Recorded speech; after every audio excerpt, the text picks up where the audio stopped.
Question दिया हमें 14 number दिया है कि दो संख्याओं के वर्गों का अंतर 180 है। छोटी संख्या का वर्ग बड़ी संख्या का 8 गुना है। दोनों संख्याएं ज्ञात कीजिए। देखिए इसको हम कैसे हल कर रहे हैं।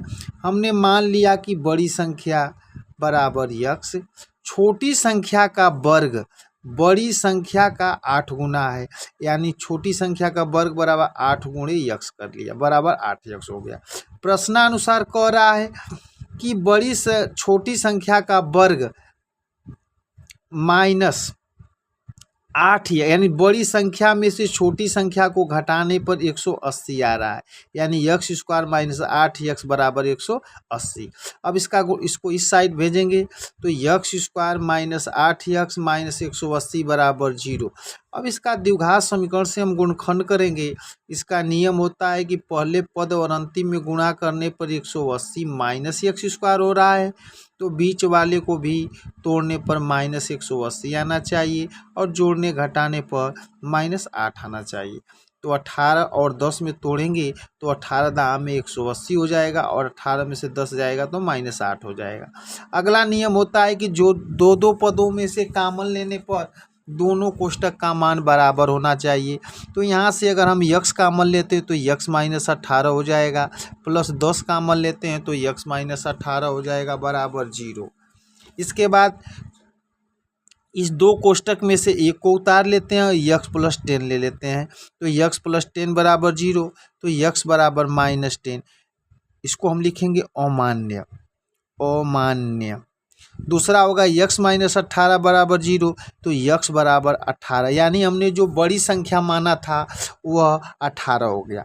कह रहा है बड़ी संख्या का मान 18 आ गया तो छोटी संख्या का वर्ग बराबर बड़ी संख्या का 8 गुना है, तो 8 गुणे लिख देंगे 18, तो यानी छोटी संख्या का वर्ग बराबर 144 हो जाएगा। इधर से वर्ग घटेगा तो इधर कड़ी में चला जाएगा, तो छोटी संख्या बराबर 144 का वर्गमूल 12 होता है, यानी बड़ी संख्या हमारी 18 हो गई और छोटी संख्या 12 हो गई। यही हमारा आंसर हो गया। अगला क्वेश्चन दिया है 2x square minus 7x plus 3 बराबर 0 को पूर्ण वर्ग बनाकर हल कीजिए। देखिए इसको हम पूर्ण वर्ग बनाकर कैसे हल कर रहे हैं। अब इसको पूर्ण वर्ग बनाने के लिए हमको a प्लस बी का होल स्क्वायर या a माइनस बी का होल स्क्वायर बनाकर हल करना है। तो जो ये हमको समीकरण दे दिया है, हल क्वेश्चन दे दिया है 2x square minus 7x plus 3 is equal to 0। अब इसको हम कैसे हल करें, ध्यान दीजिए। इसकी अगर दोनों पक्षों में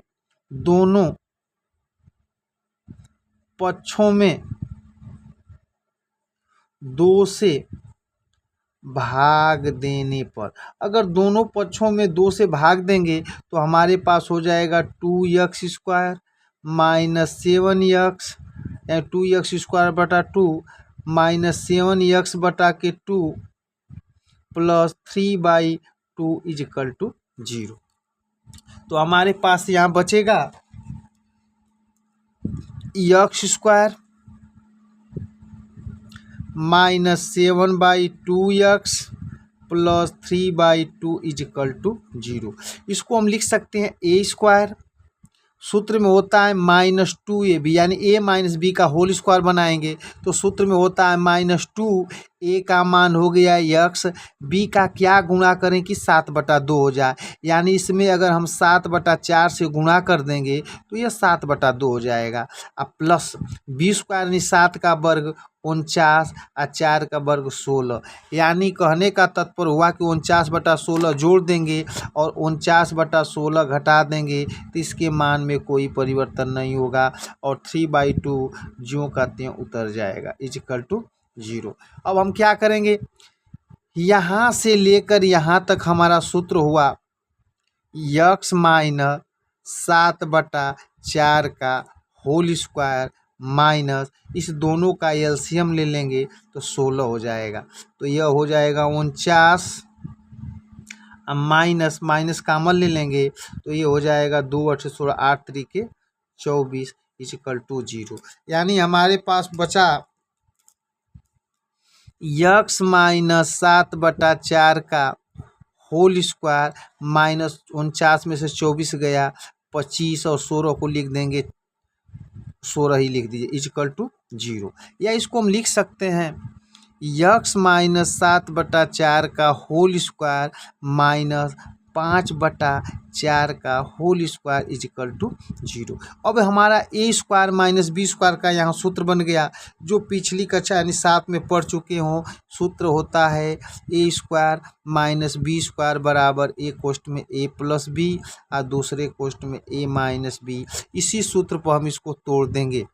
अब देखिए तोड़ेंगे तो ये पूरा को ए मान लेंगे, इसको बी मान लेंगे, तो यक्स माइनस 7/4 धन 5/4 एक कोष्ठक में और दूसरे कोष्ठ में x minus 7/4 minus 5/4 equal to 0। जब हर बराबर है तो इसको हम आसानी से लिख सकते हैं यक्स माइनस 7 में से 5 गया 2/4 और दूसरे कोष्ठक में लिख सकते हैं यक्स माइनस 7 5 12 यानी 12/4 बराबर 0। यानी एक कोष्ठ में हो जाएगा यक्स माइनस 1/2 और एक कोष्ठ में हो जाएगा यक्स माइनस 4 3 12 3 बराबर 0। हमारे पास आंसर हो जाएगा यक्स बराबर 1/2 और यक्स बराबर 3, यानी यही हमारा आंसर हो जाएगा यक्स बराबर 1/2 और यक्स बराबर 1/3।